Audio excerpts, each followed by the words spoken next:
Saudara, menurunnya pasokan gabah untuk para produsen menyebabkan harga beras terus melonjak. Dan kurangnya suplai gabah dari petani menyebabkan menurunnya jumlah beras yang dapat diproduksi sehingga mempengaruhi harga di pasaran.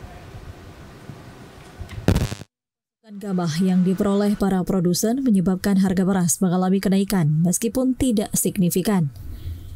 Kurangnya pasokan gabah menyebabkan menurunnya jumlah beras yang dapat diproduksi sehingga berpengaruh terhadap harga beras di pasaran.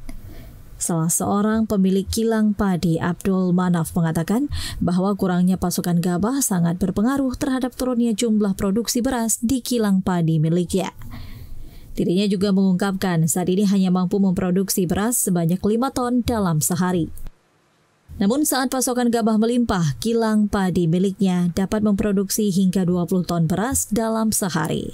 Selain itu, Abdul Manaf juga menambahkan bahwa kenaikan harga beras turut dipengaruhi oleh naiknya harga pokok penjualan gabah, khususnya di sekitaran wilayah Banda Aceh dan Aceh Besar. Harga beras yang merek kami, bukan merek orang lain, mungkin merek kami berkisar 213 itu untuk lepas ke grosir, kalau mungkin eceran 215.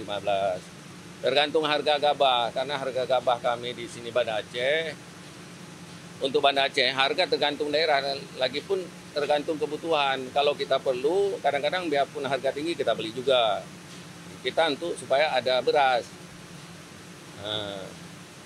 Jadi harga gabah untuk sekarang itu 2.000 mungkin di atas HPP.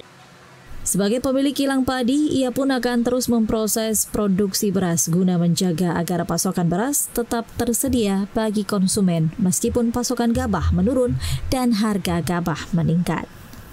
Dari Aceh Besar, Tim Liputan TVRI melaporkan.